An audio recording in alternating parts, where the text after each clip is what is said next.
Big Boss 8 infinity of fun. Yashmi సంచాలకుగా fail అయింది. Food task 2 footage చూసిన వాళ్ళు ఎవరికైనా సరే ఇది క్లియర్గా అర్థమవుతుంది. తన బుద్ధి చూపించింది అనిపించింది. ఎందుకంటే తనకు ఎలా ఉండాలో గేమ్ని అలా మార్చేస్తుంది. ఏంటంటే అదో టైప్ ఆఫ్ మెంటాలిటీ యష్మిది. అండ్ నాకైతే యష్మి బిహేవియర్ నచ్చలేదు. అండ్ మీరు ఎవరైతే మిస్ అయి ఉంటే ఫుడ్ టాస్క్ 2 ఫుటేజ్ చూడండి. Manikanta and Seethakka it's kind of like హోరాహోరీగా పోరు జరుగుతున్నప్పుడు డెసిషన్స్ అనేది చాలా ప్రాపర్గా ఉండాలి. నీకు నచ్చిన వాళ్ళ మీద నచ్చిన వాళ్ళ మీద నచ్చినట్టు ఉండడం కరెక్ట్ కాదు. మేబీ నీకు స్ట్రాటజీ అయి ఉండొచ్చు, బట్ ఒక మనిషిగా అంటే ఆలోచించే విధానం కరెక్ట్గా ఉండాలి. అండ్ యష్మి, నువ్వు ఆలోచించిన విధానం తీసుకున్న డెసిషన్ కరెక్ట్ కాదు. అంటే నీకు ఇష్టం వచ్చినట్టు మార్చుకుంటావా? వాళ్ళు లోపలికి వెళ్ళేటప్పుడేమో వెయిట్ నియర్ బై ఉంటే నేను కన్సిడర్ చేస్తానంటావు. మళ్ళీ వచ్చిన తర్వాత మణికంఠ నియర్గా ఉన్నాడని చూసి ఒకవేళ సీతక్కకి దానికన్నా తక్కువ ఉంటే మాత్రం నువ్వు సీతక్క గెలిచేదని చెప్పేదాన్ని. అంటే నీకు మణికంఠ నచ్చడనా? ఇది కరెక్టేనా?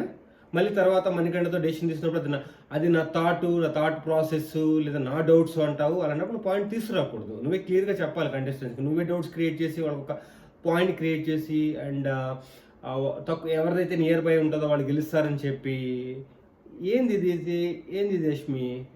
నీ బిహేవియర్ అయితే నాకు నచ్చలేదు. నీ ఆలోచన విధానం నాకు నచ్చలేదు. ఫస్ట్ డే నుంచి నీ ఆట నచ్చలేదు. అండ్ నువ్వు లక్కీగా ముందుకెళ్తున్నావు.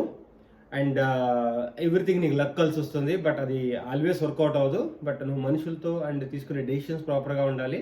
కొంచెం ఆలోచించి డెసిషన్స్ తీసుకోవాలి యష్మి. అండ్ బిగ్ బాస్ మీరు దాన్ని కరెక్ట్ చేస్తారనుకుంటున్నాను. అండ్ సో ప్రతి ఆట ఫెయిర్గా ఉండాలి.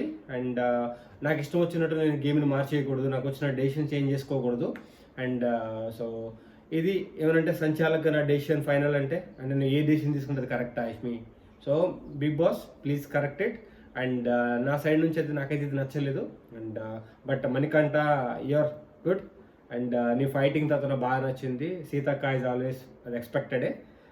షీఈ్ అ ఫైటర్ అండ్ ఈజీగా వదలదు. అండ్ గైస్, ఫ్రెండ్స్, అండ్ మీకు ఈ ఫుటేజ్ ఎలా అనిపించింది? అండ్ నేను ఫుటేజ్ లింక్ మీకు పోస్ట్ చేస్తాను. అండ్ మీకు ఈ ఫుటేజ్ చూసిన తర్వాత మీ ఒపీనియన్స్ అండ్ కమెంట్ సెక్షన్లో కమెంట్ చేయండి. But Yashmi, your wrong. నువ్వు సంచాలకుగా ఫెయిల్ అయ్యావు. ఇంకా మనం మిగతా ఆట గురించి విశ్లేషిద్దాము కమింగ్ వీడియోస్లో. For now.